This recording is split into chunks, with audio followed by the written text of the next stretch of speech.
নমস্কার বন্ধুরা, মালা সোনা কিচেন রান্নাঘরে তোমাদের প্রত্যেককে স্বাগত। আজকে আমি তোমাদের কাছে একটা নতুন রেসিপি নিয়ে এসেছি, ছোলার ডালের ডালমুট ভাজা। একদম দোকানের মতো স্বাদ। তোমরা পুরো ভিডিওটা প্রথম থেকে শেষ পর্যন্ত দেখো। ভালো লাগলে লাইক, কমেন্ট, সাবস্ক্রাইব করতে কিন্তু একদম ভুলবে না। দেখো কত সুন্দর আমার ডালটা জল শুকিয়ে গেছে। এটা কিন্তু আমি রোদে কিন্তু জল শুকাইনি, আমি হাওয়াতে কিছুক্ষণ 1 ঘন্টার মতো রেখে দিয়েছিলাম।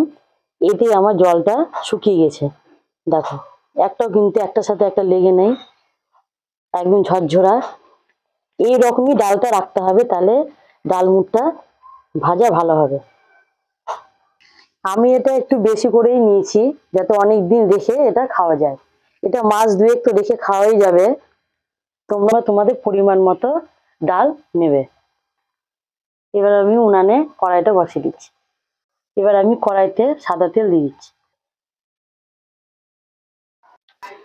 বন্ধুরা, এইরকম দুটা ছান্তা ব্যবহার করতে হবে, একটা উঠানোর জন্য আর একটা এটাতে তোলার জন্য। আমি এই ছাঁকনিতে করে অল্প অল্প করে তেলের মধ্যে দিব। যখন ভাজা হবে তখন ডালগুলা ওপরে উঠে যাবে। দেখো বন্ধুরা, ডালগুলা ভেসে উঠেছে। আমার ডাল মুট ভাজা হয়ে গেছে। এবার আমি এই ছান্তার সাহায্যে উঠিয়ে নেব। বেশি লাল করে ভাজা যাবে না, নালে পুড়ে যাবে। এইভাবে আমি প্রত্যেকটা ডাল ভেজে নেব।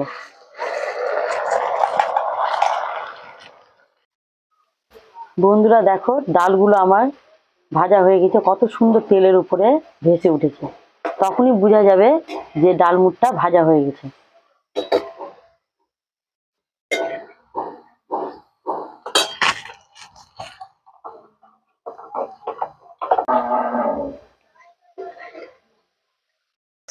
আমার ডালমুটগুলা ভাজা হয়ে গেছে, ঠান্ডাও হয়ে গেছে। এবার আমি এতে ভাজা মশলা করে রেখেছিলাম, ভাজা মশলাগুলো এটাতে দিয়ে দেবো। এই ডালমুটগুলো 1 মাস পর্যন্ত তোমরা রেখে খেতে পারো। এবার দেখো কি কি আমি মশলা দিচ্ছি। গোলমরিচের গুঁড়ো, লাল লঙ্কার গুঁড়ো একটু ঝালের জন্য। তোমরা যে যেমন ঝাল খাবে স্বাদ মতো দেবে। আর আমি এখানে দিচ্ছি ভাজা মশলা, যেটা আমি বাড়িতে তৈরি করে রেখেছিলাম সব মশলা দিয়ে।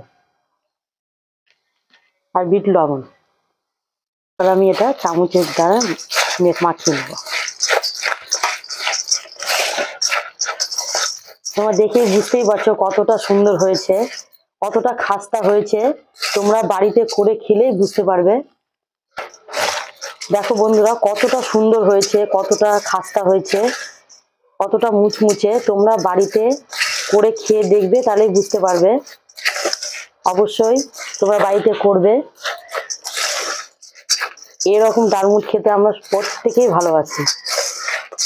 দেখো বোঝাই যাচ্ছে না যেটা আমি বাড়িতে করেছি, একদম দোকানের মতো কেনা। এখানে শুধু একটা জিনিসই দিলাম না, শুধু আমচুর পাউডার।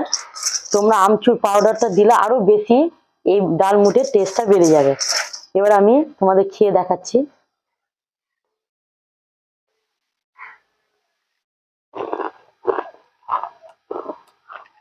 কত সুন্দর হয়েছে। তোমরা বাড়িতে অবশ্যই করে খেয়ে দেখবে। আর পুরো ভিডিওটা প্রথম থেকে শেষ পর্যন্ত দেখবে।